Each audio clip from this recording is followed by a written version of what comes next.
The go गेटर। लेखक Peter B Kine. अध्याय 1। Manager और कर्मचारी के गुण। पैसिफिक कोस्ट के थोक लकड़ी के लादान कारोबार में आल्डेन पी रिक्स को कैपी रिक्स के नाम से जाना जाता था। उनके पास इतनी सारी मुश्किलें थी जितनी ढेर सारे चूजों वाली मुर्गी को भी नहीं होती है। और यह बात उन्होंने छुपाकर नहीं रखी, बल्कि चिल्लाकर कही। उन्होंने जिस व्यक्ति से यह कहा वह स्किनर था, जो risk logging and lumbering company का प्रेसिडेंट और जनरल मैनेजर था। यह वही कंपनी थी जो कैपी के कास्ट साम्राज्य को चलाती थी और जिसके संचालन से रिक्स रिटायर हो चुके थे। उन्होंने यह बात अपने दामाद कैप्टन मैट पिजली को भी जोर शोर से और जोशो खरोश से बताई, जो ब्लू स्टार नेविगेशन कंपनी का प्रेसिडेंट और मैनेजर था। यह कंपनी अमेरिकी जल परिवहन में रिक्स का कारोबार संचालित करती थी। स्किनर ने यह जानकारी चुपचाप सुनी, और सुनता भी क्यों नहीं। वह कैपी रिक्स का रिश्तेदार नहीं था, लेकिन मैट पिजली तो दामाद था। इसलिए उसने अपने पैर एक के ऊपर एक रखे और अपने वाकपटु ससुर को उसी तरह आंखें तरेर कर देखा जिस तरह वे देख रहे थे।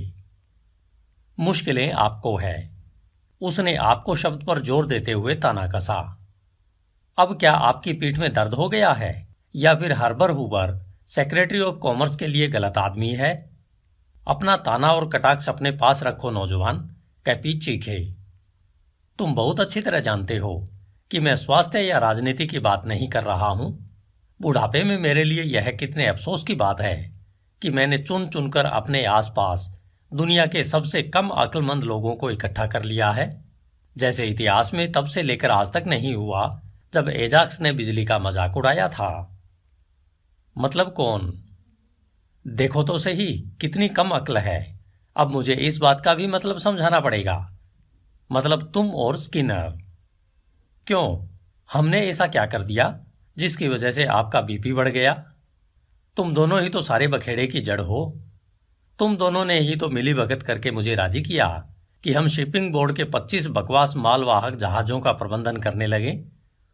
फूटी किस्मत देखो, हमने जैसे ही जहाजों को लिया, देश में मंदी आ गई और ढुलाई के भाव रसातल में पहुंच गए और मैरीन इंजीनियर हड़ताल पर चले गए। इतना ही नहीं, हम पूर्वी देशों में जिस भी नालायक युवा छोकरे को अपने ऑफिस का मुखिया बनाकर भेजते हैं, उसका दिमाग तुरंत ही फूलकर कुप्पा हो जाता है और वह यह सोचने लगता है कि ईश्वर ने उसे जापान में बनी सारी की सारी स्कॉच विस्की पीने के लिए इस संसार में भेजा है और यह काम करके वह हर प्यासे अमेरिकी को फायदा पहुंचा रहा है।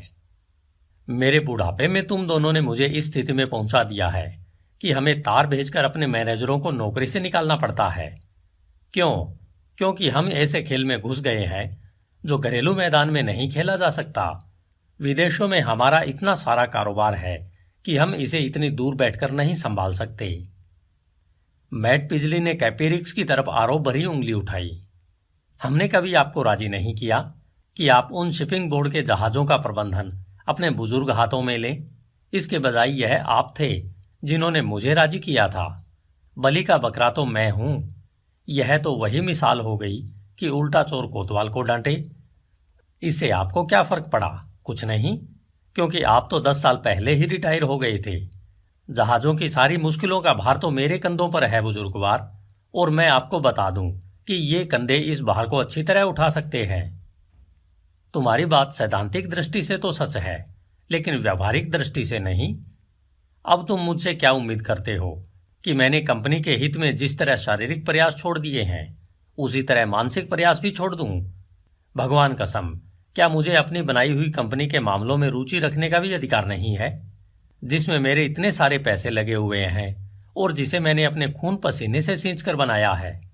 मैं यह मानता हूं कि तुम दोनों लड़के मेरी कंपनी को चला रहे हो और आमतौर पर अच्छी तरह चलाते हो, लेकिन तुम्हें क्या हो गया है मैट, और तुम्हें भी स्किनर?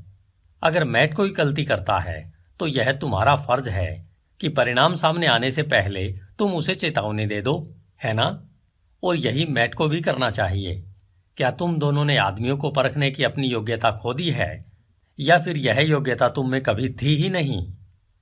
स्किनर बीच में ही बोल पड़ा। आप हेंडरसन की बात कर रहे हैं?